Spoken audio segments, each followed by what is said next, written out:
শুনেছি মুর্শিদাবাদের নাকি এক ধরনের রাতের মেলা হয়, তাই ঠিক করেছি আজকে যাব ওইখানে। যাবার জন্য নিলয়কেও সাথে নিলাম। সে আমার সাথে যাওয়ার জন্য রাজি হয়ে যায়, তাই দুজন মিলেই মুর্শিদাবাদের দিকে এগোতে লাগলাম। যেতে যেতে বাইকে বসে নিলয় বলছে, বুঝলিস তো, অনেকদিন পর কোথাও যাওয়া হচ্ছে। এরকম করে মাঝে মাঝে কোথাও ঘুরতে গেলে বেশ ভালোই হয়। ঠিকই বলেছিস, অনেকদিন পর কোথাও যাওয়া হচ্ছে। তখন নিলয় বলছে, যেতে যেতে বেশ রাত হয়ে গেল। দেখি আরে বাইক খারাপ হয়নি, গাড়িটা থেমে গেল, শেষ হয়ে গেছে। তখন নিলয় বলছে, এখানে তো আর কোনো পেট্রোল পাম্প দেখা যাচ্ছে না, আশেপাশে তো কোনো লোককেও দেখা যাচ্ছে না।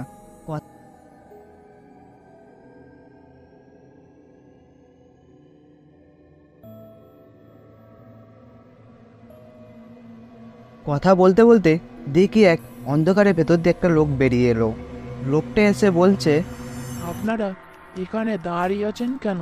কোথায় যাবেন আপনারা? আমি তখন বললাম, আমরা যাব মুর্শিদাবাদের রাতের মেলাতে। এখানে এসে বাইকের পেট্রোলটা শেষ হয়ে যায়। এখানে কি আশেপাশে কোথাও পেট্রোল পাম্প আছে? লোকটা তখন পা থেকে মাথা অবধি ভালো করে আমাদের দেখে বলছে, আপনারা কি অজপাড়ায় পেট্রোল পাম্প পাবেন নাকি? এখন তো বেশ রাত হয়ে গেছে, এখানে কি কোথাও থাকার জায়গা পাওয়া যাবে? একটা থাকার জায়গা আছে, কিন্তু একটু অসুবিধা আছে। কোনো সমস্যা হবে না, একটা রাতেরই ব্যাপার তো। যাই হোক করে আমরা রাতটা কাটিয়ে দেবো, কাল সকাল হলেই আমরা চলে যাব। আপনারা আমার পেছন পেছন আসুন।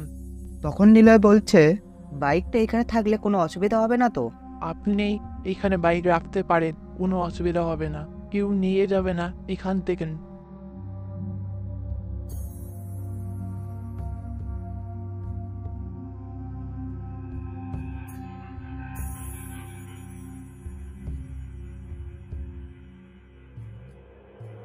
বেশ অনেকক্ষণ ধরেই লোকটার সাথে সাথে অন্ধকারের রাস্তা দিয়ে হেঁটে হেঁটে যেতে লাগলাম।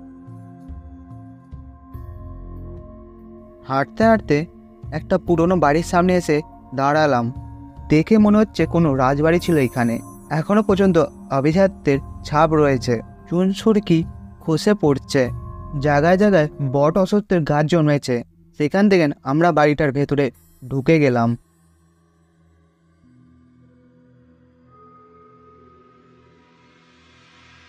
বাড়িটার ভেতরে ঢুকে একটা ঘরের ভেতরে নিয়ে গেল।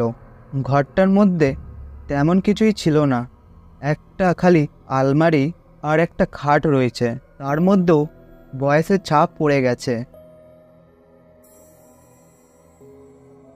আমরা বেশি কিছু না ভেবে বিছানার মধ্যে শুয়ে পড়লাম। শোয়ার আগে ঘরের জানলাটা খুলে দিল নিলয়।